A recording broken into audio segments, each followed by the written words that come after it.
नमस्कार, मैं हूं राहुल राजपूत। दो टूक की शुरुआत करते हैं। सीएम योगी ने पश्चिम बंगाल की धरती से जमकर चुनावी हुंकार भरी। कहा कि यूपी का बुलडोजर माफिया पर चलता है और जो भी संस्कृति से खिलवाड़ करेगा उसे बुलडोजर ही जवाब देगा। यही नहीं, सीएम योगी ने लैंड जिहाद, लव जिहाद और डेमोग्राफी जैसे मुद्दों को हवा देकर सीधे ममता सरकार को कटघरे में खड़ा कर दिया है। उन्होंने उदाहरण दिया उत्तर प्रदेश का, जहां सड़कों पर नमाज नहीं होती और मस्जिदों के लाउडस्पीकर शांत हो चुके हैं। सवाल है कि क्या बुलडोजर अब सुशासन का नया ग्लोबल मॉडल बन चुका है? और सबसे बड़ा सवाल कि क्या यूपी वाला फॉर्मूला बंगाल में बीजेपी की नैया पार लगाएगा? दो टूक में करेंगे चर्चा। पहले सुनते हैं बयान। हमें इस प्रकार की तुष्टीकरण की पोषक सरकार नहीं चाहिए जो हमारे अस्तित्व के साथ खिलवाड़ करे, अराजकता को बढ़ावा दे। कहीं भी कोई ऐसी स्थिति नहीं होने देनी है। याद करिए, बंगाल की जो 570 किलोमीटर की लैंड जिसकी फेंसिंग होनी है, टीएमसी की सरकार फेंसिंग नहीं होने देना चाहती, क्योंकि वे घुसपैठी सिंडिकेट को बंगाल के अंदर घुसपैठ करवा करके यहां की डेमोग्राफी को अपने वोट बैंक के लिए उन्हें इस्तेमाल करना चाहते हैं। हिंदू मुसलमान करने के अलावा कुछ बचा नहीं है। वो खाली लव जिहाद, लैंड जिहाद, फलाना जिहाद, ढिमाका जिहाद इसी में फंसे हुए हैं। यही तुष्टीकरण करते रहते हैं। वो सरकार पूरी तरीके से उत्तर प्रदेश में फैल चुकी है। कहीं कोई पट नहीं बचा है, चाहे प्रशासन का मामला हो, चाहे भ्रष्टाचार का मामला हो, चाहे पुलिसिया तंत्र का मामला हो। हाँ, जब इनका कोई आदमी अपराध करता है तब उसके क्या बुलडोजर नहीं चलता। और बुलडोजर वैसे भी सुप्रीम कोर्ट ने कह दिया है कि ये पूरी तरीके से इलीगल है। तो योगी आदित्यनाथ जी को दोबारा कंसिडर करना पड़ेगा।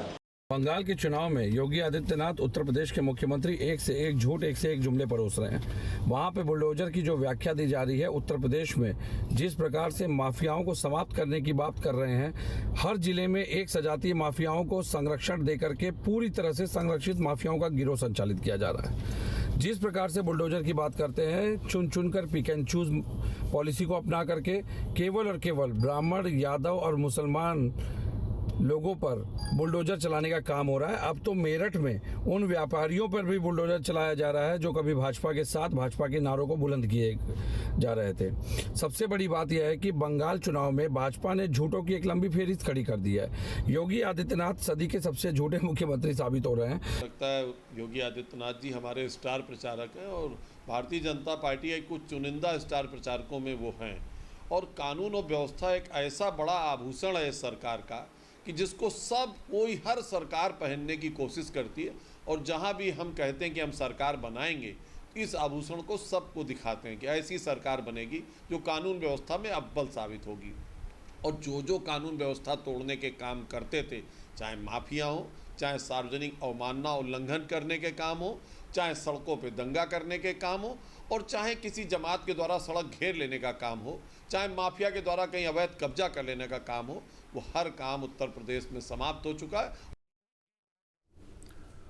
और ऐसे में बड़े सवाल, ममता के गढ़ में योगी के हुंकार, विरोधियों पर करारा प्रहार, डेमोग्राफी बदलने की कोशिश नाकाम होगी हर साजिश, यूपी में मिला रोजगार, बुलडोजर से माफिया का इलाज, पश्चिम बंगाल में मुस्लिम तुष्टीकरण, छिड़ा सियासी रण, दीदी ने बंगाल को किया बर्बाद, बीजेपी करेगी आबाद। इन्हीं सवालों के साथ मेहमानों से करेंगे चर्चा। मेहमान जुड़े हैं अशोक पांडे जी, प्रवक्ता बीजेपी, अभिमन्यु त्यागी जी, प्रवक्ता कांग्रेस, नितेंद्र यादव जी, प्रवक्ता समाजवादी पार्टी। आप सभी मेहमानों का दो टूक में स्वागत है।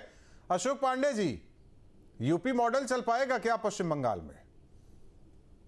तौर पे पूरे हर प्रदेश में लोग कह रहे हैं कि हमें योगी आदित्यनाथ जी जैसा मुख्यमंत्री चाहिए। वो देखते थे कि उत्तर प्रदेश में मुलायम सिंह जी चीफ मिनिस्टर थे जब, तो अतीक अहमद अपना कुत्ता लेके मंच पे चढ़ा इलाहाबाद, तो नेताजी उसके कुत्ते से हाथ मिला रहे थे। हर जिले में ये गुंडा समाजवादी पार्टी का राज करता था। आज अपराधी भाग रहा है क्योंकि योगी शासक जाग रहा है। पूरा हिंदुस्तान देख रहा है कि आज वो मट्टी में मिल गए वो लोग जो लोग उत्तर प्रदेश में माफियागिरी करते थे। निश्चित तौर पे योगी जी और उनका मॉडल पूरे प्रतीक है। हर प्रदेश का मुख्य जनता कहती है कि मुझे योगी आदित्यनाथ जी जैसा मुख्यमंत्री अच्छा, चाहिए। एक चीज ये बता दीजिए अशोक पांडे जी, चलिए ठीक है 12 से 17 तक इनकी सरकार रही, वहां तो ममता कई सालों से हैं, हर बार जीतती आई हैं। सवाल यह है कि जो आप लोग कह रहे हैं क्या उसमें सत्यता है क्या? ममता बनर्जी ने घुसपैठियों को, बांग्लादेशियों को, रोहिंग्या मुसलमानों को, फर्जी लोगों को मतदाता बना के और जिस तरह से हिंसा करा के और जिस तरह से लोकतंत्र की हत्या करके मतलब जजों तक का अपहरण हो रहा है और यहाँ तक कि वहाँ सीबीआई के लोग मारे जा रहे हैं, ईडी के लोग मारे जा रहे हैं। कानून से ऊपर है दीदी। उसी दीदी का जवाब योगी जी देने गए हैं और निश्चित तौर पे दीदी और का जवाब उन्हीं दीदी को सपोर्ट कर रहे हैं अखिलेश यादव, नितेंद्र यादव जी। डिमांड बहुत ज्यादा है पश्चिम बंगाल में, यूपी मॉडल यानी कि बीजेपी की सरकार आएगी तभी लागू होगा। देखिए राजपूत जी, ये भारतीय जनता पार्टी है। भारतीय जनता पार्टी नफरत की राजनीति के लिए फेमस है और मैं तो ये कहूंगा कि माननीय मुख्यमंत्री जी आज तक मुख्यमंत्री हो ही नहीं पाए। वो बीजेपी के नेता और हिंदू वाहिनी के नेता से ऊपर उठ ही नहीं पाए। उत्तर प्रदेश में 9 साल से वो मुख्यमंत्री आज भी बात वही करते हैं। और ये देखिए पांडे जी उंगली उठाने लगे, ये जब शुरू करते हैं नहीं, पांडे जी को पांडे जी नहीं बोलेंगे। पांडे जी आप 1 मिनट पहले पूरा सुन लीजिए। अशोक जी पहले पूरा सुन लेंगे फिर इसके बाद। हाँ, ये जब भी बोलते हैं मेरे साथ कम सैकड़ों डिबेट बैठे हैं, ये एक लाइन रट करके आते हैं घर से और सबसे पहले वो ठीक है कुत्ता यही से शुरू करते हैं। क्या कुछ है नहीं। मेरा ये कहना है कि माननीय मुख्यमंत्री जी को अभी भी संस्कृति की जानकारी नहीं, संस्कृति साझा संस्कृति विरासत है क्या। अरे भाई आप उत्तर प्रदेश के मुख्यमंत्री हो, आप पूरे उत्तर प्रदेश के सभी समुदायों के, सभी मजहबों के, सभी संप्रदायों को मानने वाले लोगों के मुख्यमंत्री हो।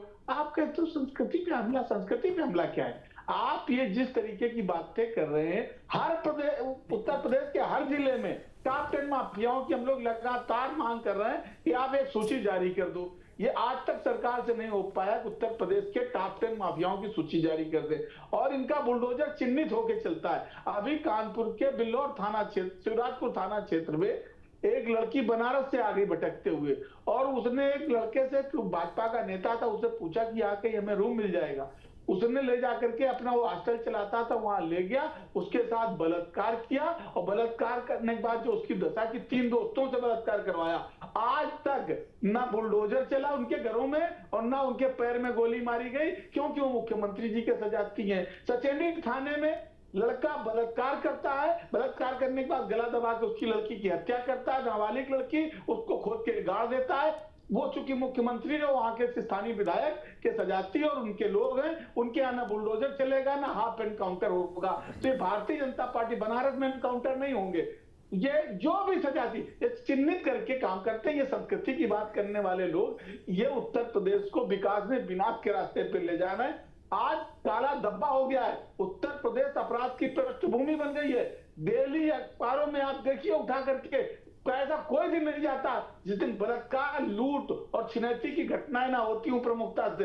लेकिन क्या है, सारा सब चंगा सी 3-4 शब्द रख लिए गए। वो तुष्टीकरण, वो माफिया राज, तुष्टीकरण माफिया राज की आड़ में पूरे उत्तर प्रदेश को बर्बाद करने की न रोजगार की बात है, न शिक्षा की बात है, न किसानों को उनको खाद बीज पानी की बात होगी। सिर्फ 2-3 शब्द रट करके आए हैं, बोले नौकर पू, नो दंगा, सब चंगा, माफिया राज, तुष्टीकरण, 4-5 शब्दों में पूरा भाषण समाप्त हो जाता है। हिंदू मुसलमान के अलावा आज, और इनका हिंदू मुसलमान बंगाल में खुल गया कि 1000 करोड़ रुपए देकर के किस तरीके से भारतीय जनता पार्टी के नहीं बीजेपी ने वो क्लियर भी कर दिया था। ठीक है, बीजेपी ने वो क्लियर कर दिया। 1 मिनट, अभिमन्यु त्यागी जी, अभिमन्यु त्यागी जी, देखिए पश्चिम बंगाल की बात हो रही है। आप उत्तर प्रदेश से, आपके भी नेता गए होंगे पश्चिम बंगाल में, क्योंकि चुनाव आप लोग भी लड़ रहे हैं, अलग लड़ रहे हैं, दीदी से अलग लड़ रहे हैं, लेकिन हाँ गठबंधन में पता नहीं है कि नहीं है, वो तो आप ही क्लियर कीजिए। किस तरीके से आप देख रहे हैं? क्या वाकई वहां स्थिति खराब है क्या बंगाल की? राहुल जी, आपको और पैनल मौजूद सभी लोगों को नमस्कार, जय हिंद, वंदे मातरम। देखिए राहुल जी, एक बात साफ है कि भाजपा की कथनी और करनी में बड़ा फर्क है। नहीं, मैं भाजपा की बात करनी नहीं, मैं तो आपसे पूछने बैठा, मैं पूछ रहा था कि बंगाल में स्थिति वाकई दयनीय है क्या, ये जानना चाह रहा था मैं। फिर बीजेपी पर आप बोलिए आराम से, मैं तो आपसे ये जानना चाह रहा हूं। राहुल जी, जनता के पाले में गेंद है, जनता तय कर लेगी। हम कहना चाहते हैं इतनी बड़ी बड़ी बातें बाहर जाके करना, और देखिए संस्कृति की बात करना, संस्कृति बचेगी न्याय से, समानता से और अधिकार देने से। क्या उत्तर प्रदेश में संस्कृति का बचाव इस तरह से हो रहा है? सेलेक्टिव एक्शन जो होता है अपराधियों पर, क्या उस तरह से संस्कृति का बचाव संभव है? मैं ये पूछना चाहता हूं कि काशी विश्वनाथ से लेकर अयोध्या के दर्शन तक में जिस तरह से पेड सिस्टम कर दिया वीआईपी दर्शन का, क्या उससे संस्कृति पर सवाल नहीं उठता है? मेरा सवाल ये है कि जो गांव देहात का जो नौजवान सुबह 4 बजे दौड़ लगाता है और अब अग्निवीर के बाद उसका जो मनोबल टूटा है, क्या उससे जो उसके ऊपर एक जिम्मेदारी है और उसके, लेकिन वो जिम्मेदारी को निभा नहीं पा रहा है और उसके मन में जो फ्रस्ट्रेशन है कि पक्की नौकरी नहीं मिल पाएगी, क्या इससे संस्कृति का दोहन नहीं होता है? क्या माँ बाप की सेवा और बच्चों की सेवा, बच्चों की पढ़ाई लिखाई में जो खर्च होता है और वो खर्च की जितने रुपए भी ना कमा पाए, क्या उससे संस्कृति का दोहन नहीं होता? मैं ये कहना चाहता हूं, सिर्फ जुमले भर से बात नहीं होगी राहुल जी, जिम्मेदारी से होगी। आपका सेलेक्टिव एक्शन क्या उन लोगों के खिलाफ भी है जो ऐसे उद्योगपति भी हैं जो इलीगल काम करते हैं, जो सत्ता के संरक्षण में पड़ रहे हैं? ऐसे चलिए, मैं आपकी सारी बातें अभिमन्यु जी मान लेता हूं, लेकिन पश्चिम बंगाल में मत मानो, मैं कह रहा हूं कि क्या मत माने, आप कह भी रहे हैं, मैं मान लेता हूं, मैं तो पश्चिम बंगाल की तरफ रुख कर रहा हूं, लेकिन आप खींच के हमें यूपी में ही लाना चाह रहे हैं। मैं एक बात, मैं तो बाबा, क्योंकि आप राष्ट्रीय पार्टी हैं, सबकी बात कीजिए, जो बातें हैं मैं उस पर कहना चाहता हूं। आप राष्ट्रीय पार्टी हैं, सबकी बात कीजिए। मैं पश्चिम बंगाल की बात करने बैठा, लेकिन आप हमें लग रहा है कि कन्नी काटेंगे, इसलिए काटेंगे क्योंकि वहां अलग लड़ रहे हैं ना। सवाल उस पे है, वहां मोहब्बत की दुकान नहीं खुलेगी क्या? बुलडोजर से चलेगा? मैं पूछ रहा हूं, वहां मोहब्बत की दुकान क्यों खोल रहे हैं कांग्रेस वाले? वहां नफरत की दुकान चल रही है क्या? हम तो चाहते हैं कि आपके दिल में नहीं, मैं अभिमन्यु त्यागी जी, वहां क्या दिल में भी खुले? अभिमन्यु त्यागी जी, वहां क्या नफरत की दुकान चल रही है जो वहां कांग्रेस गई है मोहब्बत की दुकान खोलने? तो भारत, देखिए भारत में सब राजनीतिक दलों को ये अधिकार है चुनाव लड़ने का, और ये बहुत एक हंसी की बात है कि आप कह रहे हैं कि वहां जाके चुनाव क्यों लड़ रहे हैं। मैं कहा कह रहा हूं, आप जाकर क्यों लड़ रहे हैं? आपने अभी कहा कि हम वहां क्यों जा रहे हैं। ये भी हंसी की बात है, ये भी हंसी की बात है कि आप गठबंधन कर लेते हैं उत्तर प्रदेश में 24 से समाजवादी पार्टी से। वो हंसी की बात यह है कि मध्य प्रदेश में सीट मांगते हैं तो कहते हैं कौन अखिलेश वखिलेश, कई और बातें कही गई आपके प्रदेश अध्यक्ष की तरफ। एक बात हंसी की बात कर रहे हैं ना, मैं बता रहा हूं, हंसी की बात कर रहा हूं ना, हंसी की बात कर रहे हैं ना अभिमन्यु त्यागी जी। और सुन लीजिए हंसी की बात और सुन लीजिए ना, हंसी की बात और सुन लीजिए अभिमन्यु त्यागी जी। जानकारी नहीं होगी, जानकारी नहीं होगी या होगी पता नहीं। दिल्ली में आप आम आदमी पार्टी के साथ खड़े थे, सीट ही नहीं देती अपने साथी। हरियाणा में क्या हुआ आप हमें बता रहे हैं? सवाल हम ही लोगों से होगा। नहीं, मैं पूछ रहा हूं, मैं मौजूदा सरकार पश्चिम बंगाल के मौजूदा सरकार के बारे में पूछ रहा हूं, और आप अलग थलग चीजें लेके जा रहे हैं। जानकारी नहीं, हंसी आती है, हमें भी हंसी आ रही है। गजब राजनीतिक दल है, हमें जो मुद्दा बताया राजनीतिक दल, मतलब जी ने बोला हम तो उस पर बोल रहे हैं। हाँ, तो मैं तो वही पश्चिम बंगाल में यही हो रहा है, तभी तो बोला गया है कि ये हो रहा है, माफिया राज है, तुष्टीकरण है, कटमनी है। मैं आपसे जानना चाहता हूं ऐसी स्थिति है क्या?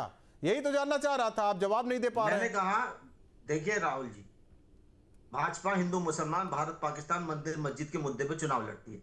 जनता के जो असल मुद्दे वो पीछे रह जाते हैं, जैसे रोजगार, शिक्षा, चिकित्सा, महंगाई, किसानी। मैं ये कहना चाहता हूं कि अगर वो मुद्दे वहां नहीं है तो ममता जी हार जाएंगी, हार भी जानी चाहिए।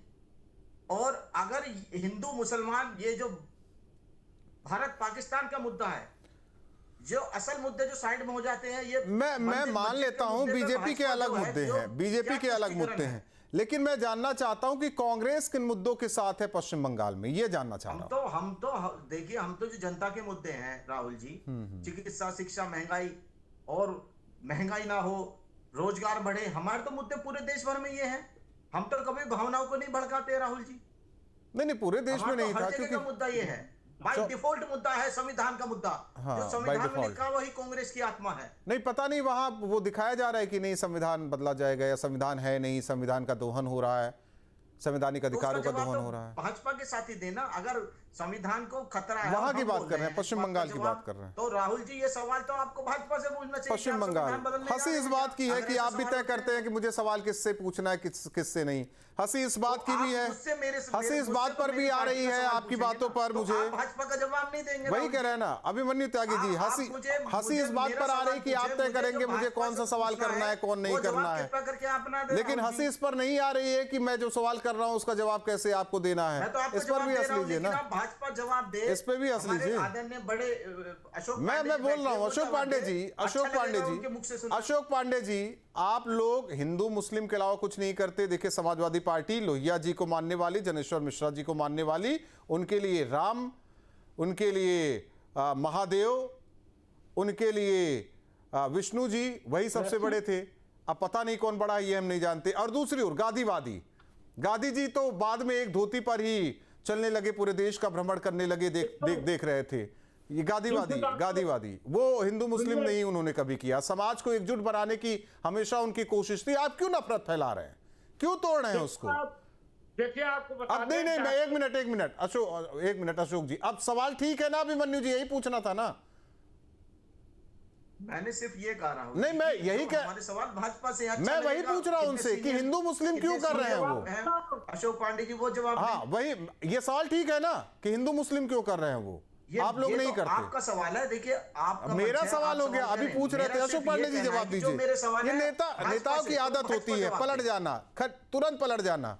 360 डिग्री पे मतलब कैसे घूम के आए, कभी 180, कभी 360, सवाल करने की, कभी 90 डिग्री, कई डिग्री 45 पर भी आ जाते, 15 पर भी, 35 पर, हर डिग्री पे घूमते रहते हैं। हमारा सवाल जो है जनता के हक का सवाल है। आप जनता का हक का सवाल है, लेकिन मोहब्बत की दुकान वहां नहीं खुल रही है। मोहब्बत की दुकान यूपी में खुलती है, दुनिया में चलेगी, दुनिया में। अच्छा चलाइए लोग पूरी दुनिया में। अशोक पांडे जी, ये हिंदू मुस्लिम क्यों करते हैं आप, हिंदू मुस्लिम क्यों करती है आपकी पार्टी?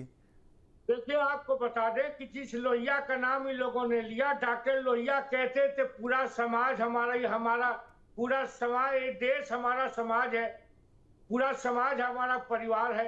एक कहते हैं कि नहीं पूरा परिवार ही हमारा समाज है। एक कहीं लोहियावादी लोग नहीं है। नहीं है, कैसे आप कह रहे हैं नहीं है? समाज हमारा परिवार है। एक कहते हैं खाली परिवार हमारा समाज है। ये लोग तो लोहियावादी नहीं है। दूसरी बात, ये उनके साथ सही कह रहे हैं अशोक पांडे जी।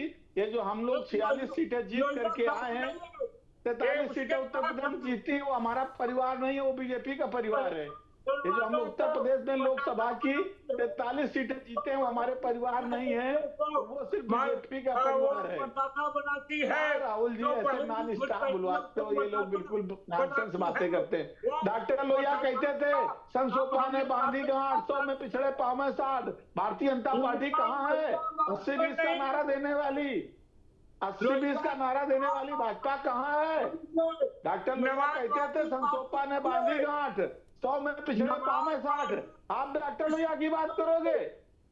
नमाजवादी पार्टी समिति की रिपोर्ट लागू करोगे, न पिछड़ों का आरक्षण दोगे। हम हिंदू मुसलमान को समझना चाहिए।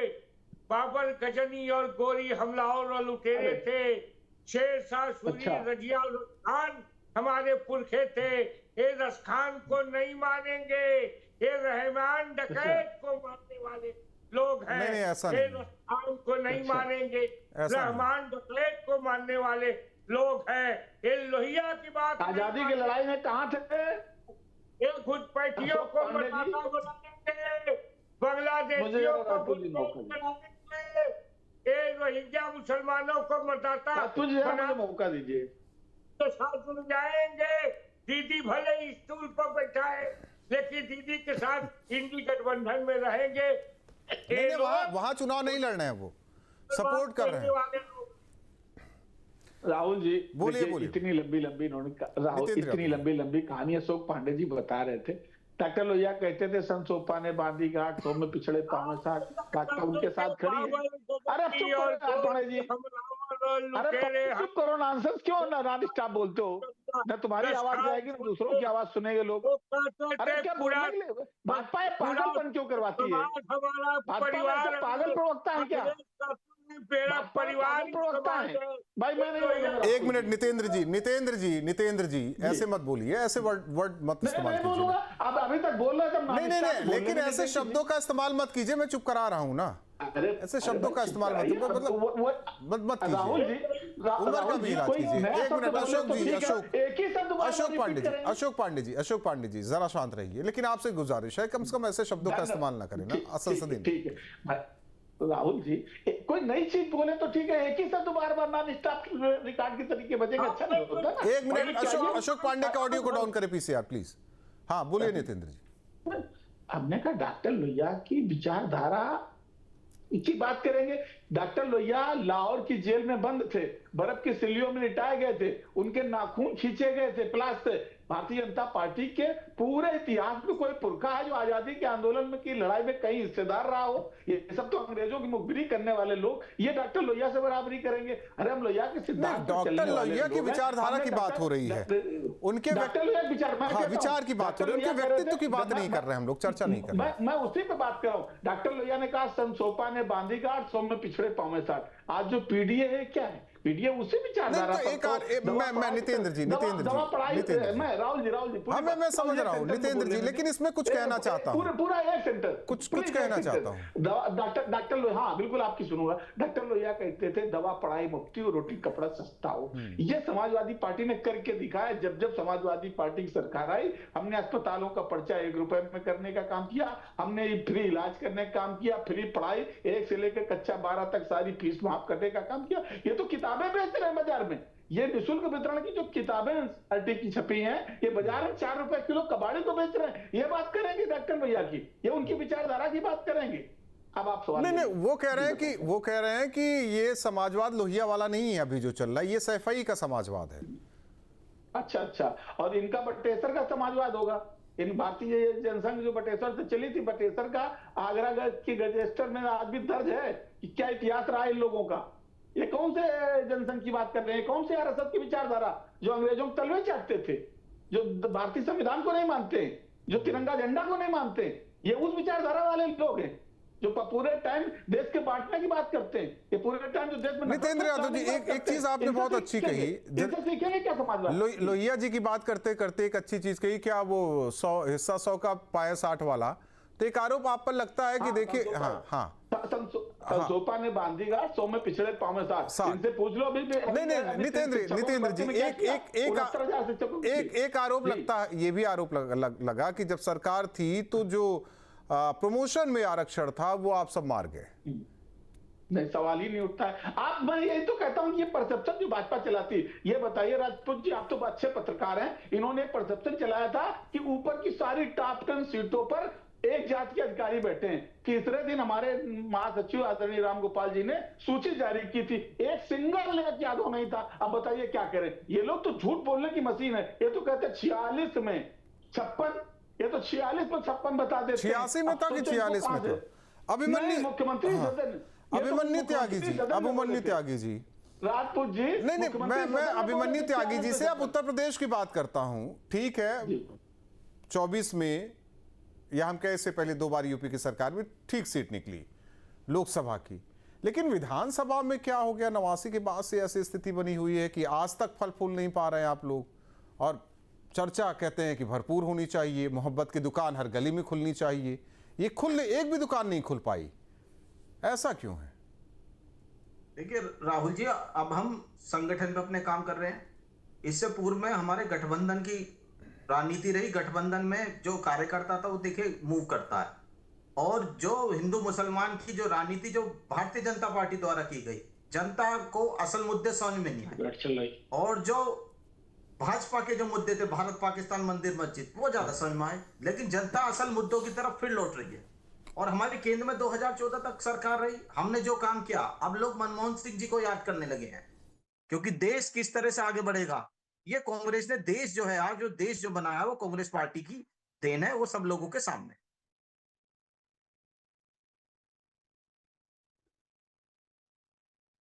आपको अभिमन्यु जी जी आवाज आ रही है। आप तो कह रहे हैं कि हम नहीं करते, फिर ये शाहबानो केस में क्यों सरकार बैकफुट पर चली गई और फिर इसके बाद मंदिर का ताला खुलवा दिया गया आप लोगों के शासनकाल में? आप लोग कहते हैं कि हम तो करते नहीं। मुस्लिम तुष्टीकरण या हिंदुओं के ध्रुवीकरण वाली बात, मोहब्बत की दुकान अब चलाते हैं। हमारा स्पष्ट तौर पे मानना है कि जो जनता चाहती है, जिस तरह से जनता का रुख होता है धार्मिक मसलों में, उसमें ज्यादा हस्तक्षेप ना किया जाए। भारतीय जनता पार्टी से देखिए, हमारे जो विचारधारा है वो संविधान को मानने की विचारधारा है। देश की जो आमजन है, आमजन का जो विचार है, हम उसके साथ खड़े हुए हैं।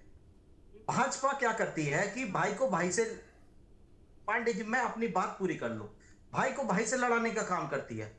अब हिंदू मुसलमान क्योंकि एक बहुत बड़ा मुद्दा रहा नहीं, क्योंकि इन्होंने इस पर बहुत लंबी राजनीति कर ली है, तो अब ये जातियों को लड़ाने लगे हैं, अगड़े को पिछड़े से, पिछड़े को दलित से, दलित को अगड़े से। तो ये अलग अलग उसमें नियम लेकर आते हैं। नहीं आप दोनों ये जातियों में लेकर आए हैं। राहुल जी मैं अपनी बात पूरी कर लूं। एक चीज बार बार आया, स्वजाति माननीय सुप्रीम कोर्ट ने रोक लगाई, स्वजाति वाली बात बार बार आ रही तौर पे है, जातियों को टारगेट करके एनकाउंटर। बताइए अशोक पांडे जी, क्यों नफरत फैला रहे हैं देश में? कई बार सरकार गांधीवादी विचारधारा किस तरीके से हमेशा रही है इस देश में?